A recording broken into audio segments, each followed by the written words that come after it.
There is a moment every game studio faces. You have shipped a build, your dashboards are lighting up, and then something does not add up. The matrices look fine, DAU are stable, store visits are up, ad engagement is sold, but revenues flat, retention erratic. You start guessing. Is it the tutorial? Is it the pricing? Is it the UX? I have been there in that seat. That's where I realize you're asking the wrong questions. We are trying to fix a broken KPI when we should be fixing a broken loop. You see, most teams obsess over individual matrices like KPI, ARPU, CTR. These numbers are important, but they are incomplete because matrices don't operate in isolation. They live inside systems, behavioral loop that repeat over and over. Your session length isn't just a number, it's a part of your fatigue loop. Your in-app conversion isn't a one-time signal, it's a sign of how well your pay loop is tuned in. And if you're not looking at those loops, you're not seeing the real picture. That's why we have created LOOPSCAN. LOOPSCAN isn't just a framework, it's a lens, a way to diagnose problem, not symptoms, but by systematic dysfunctions. It gives you several core loops to scan, and each one reveals a different dimension of your game's design health. Here is how it works. Each letter in LOOPSCAN stands for one critical loop zone. These are where most mobile games silently succeed or fail. L. Length fatigue loop. O. Onboarding hook loop. O. Offer conversion loop. P. Progression and replay loop. S. Social stickiness loop. C. Content to pay loop. A. Ad tolerance loop. And N. Negative ROAS loop.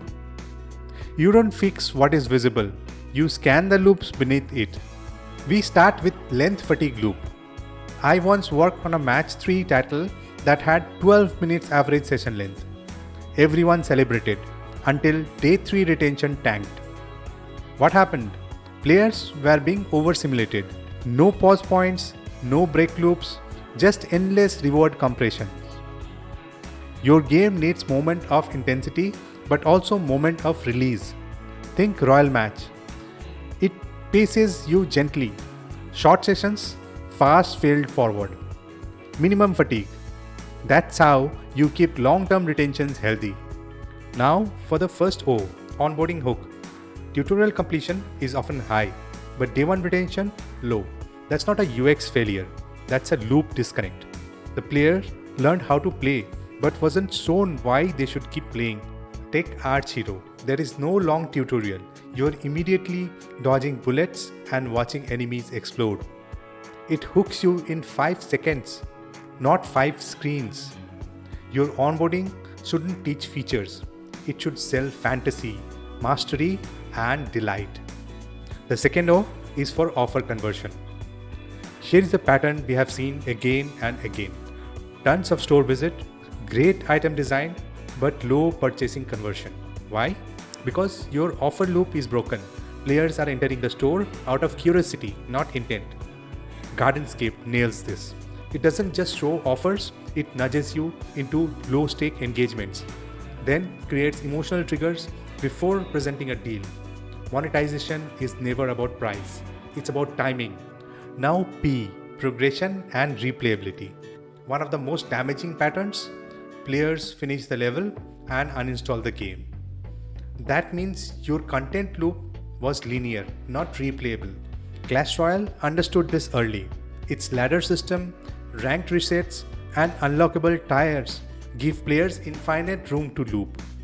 You need vertical depth, not just horizontal content. Next is S, social stickiness. Social features are often treated like accessories. A leaderboard here, a clan invite there. But real social loops reinforce behavior. Look at Coin Master. When your friends attack your village or steals your spins, it's not just social, it's emotional. That's a loop level design.